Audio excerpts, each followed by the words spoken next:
Ladies and gentlemen, the future of artificial intelligence will not be shaped by technology alone. It will also be shaped by trust, by governance, and by the rules that determine how intelligence is developed, deployed, and held accountable. As general-purpose AI begins to transform industries, economies, and public life, one question becomes increasingly important. Can institutions evolve as fast as technology? Our next speaker is helping shape one of the most consequential regulatory frameworks of the AI era, a framework that may influence not only Europe, but the future of AI governance around the world. Please welcome Massimo Buonomo from the European Commission with his keynote, Can Regulation Keep Up with General-Purpose AI?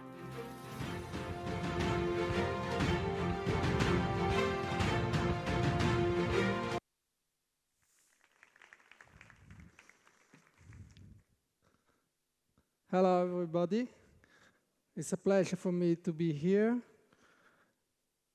And today we're going to talk about an issue that not many people are really looking into details because it has an impact on the life of the countries, but at the same time, people are not really paying attention to it.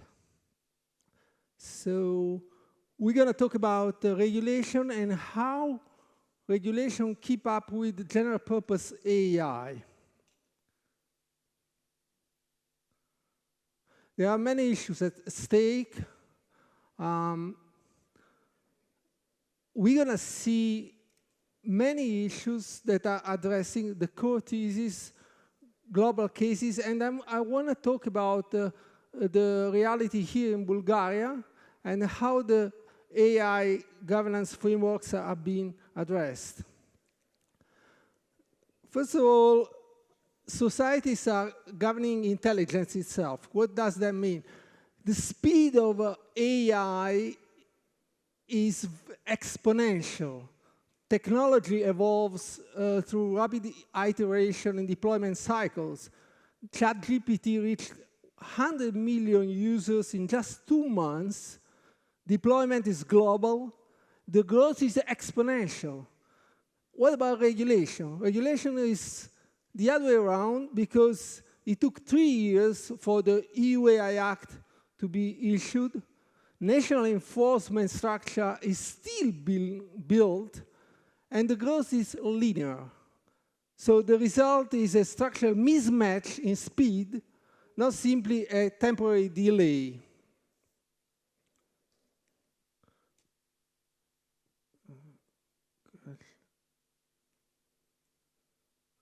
Now, we're going to see 10 global cases where regulation is lagging.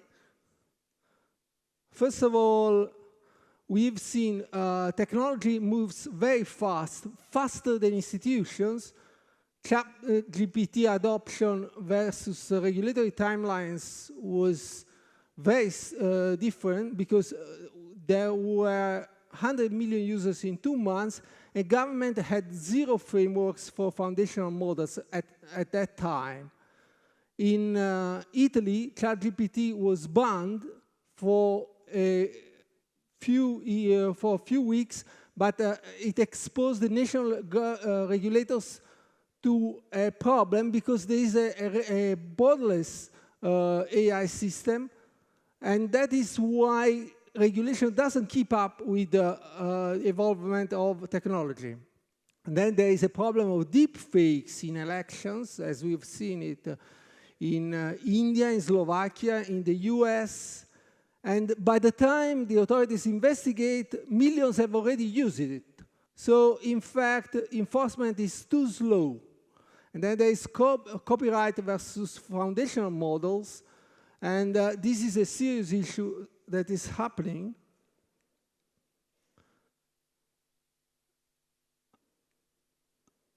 Not sure this goes the way back.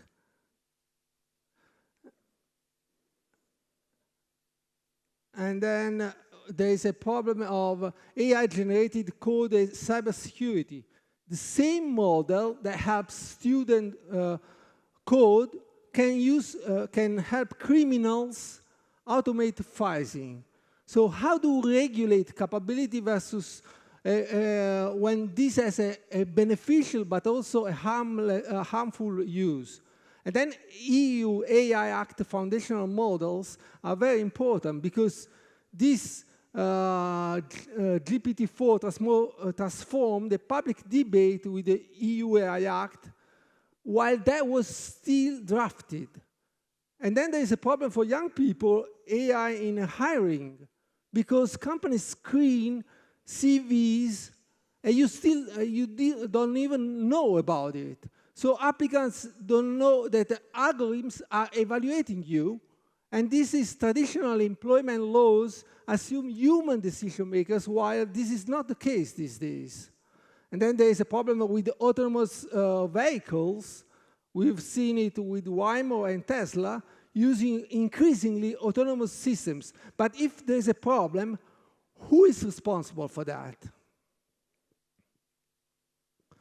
Then there is the problem associated with open source AI debate, because powerful models are released and allow innovation to accelerate and research to become more democratic. That would be a positive thing.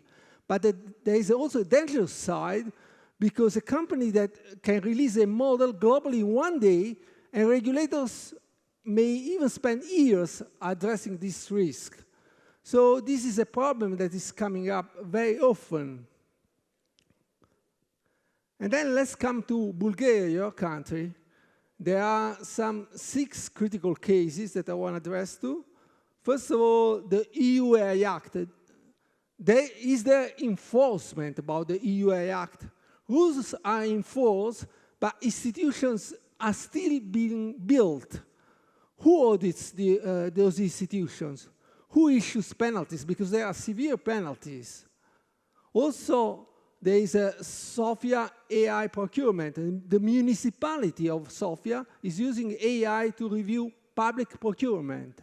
But who is responsible for that if the AI system makes a mistake? There are some AI hiring tools being used.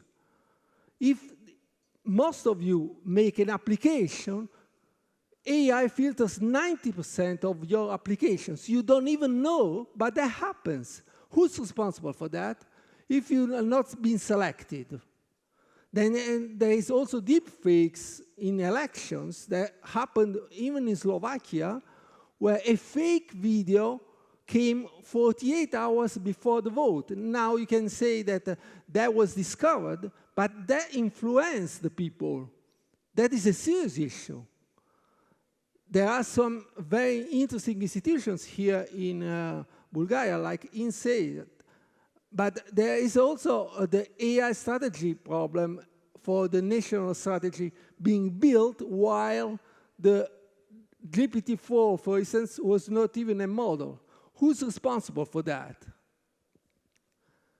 Then I looked at Bulgarian companies under the microscope, but because there is a limited time, I would jump exactly to the biggest problem for Bulgaria, the outsourcing revolution from labor to AI control tower. This is the biggest problem. Why? Because AI is a great opportunity for you guys, but remember that 10% of Bulgarian GDP is in the ICT sector, information technology. So 100,000 professionals are employed in that. Now, the problem is, what happens if Bulgaria sells only raw labor hours? Let's assume, for instance, a use case where a German client is paying $1 million to use 50 agents, okay? Now, all of a sudden, the company says, why do I have to pay for 50 people when AI can handle 70% of these cases? I'm going to fire them. So clients get cut to 25, revenues drop to 500,000, and there is a serious impact on the economy of Bulgaria. How can you face this problem? With the AI governance model. Why? Because Bulgaria can handle 70% of baseline volume automatically. You would have a redeployment of these people. 20 AI supervisors would monitor outputs in real time. There would be a regulatory escalation teams who handle compliance seriously. And then the drop in the revenues would be from 1 million to 750,000. Labor costs would drop 60%, but margins would expand. So, in fact, what happens is that these days, Bulgaria is selling only raw labor hours. In the future, if you guys take an AI oversight and compliance approach by creating an AI governance hub, you would have a competitive advantage. These days, you are sort of outdated. You can improve that and improve revenues as well. That happens only if you improve and reskill your employees. So, in fact, there is a macro math. Today's model is stagnation model, defensive posture. Companies compete purely on human labor versus AI, you lose. If you use the adaptive model with the aggressive reskilling, you pivot to AI oversight and compliance services. You increase revenues, you increase growth in GDP, while today's the margins are severely compressed and contract loss is in place. But these are structural pathways, not forecasts. Therefore, the approach to neutralize the workforce shrinkage, which is happening these days now, is if you have a reskilling of the employees where AI handles 70% with the 20 supervisors managing volumes of 500,000 tickets. At the same time, there is also a human-in-the-loop compliance approach and AI data annotation. Now, the time is over. There should be more to talk about, but I hope that was interesting for you guys.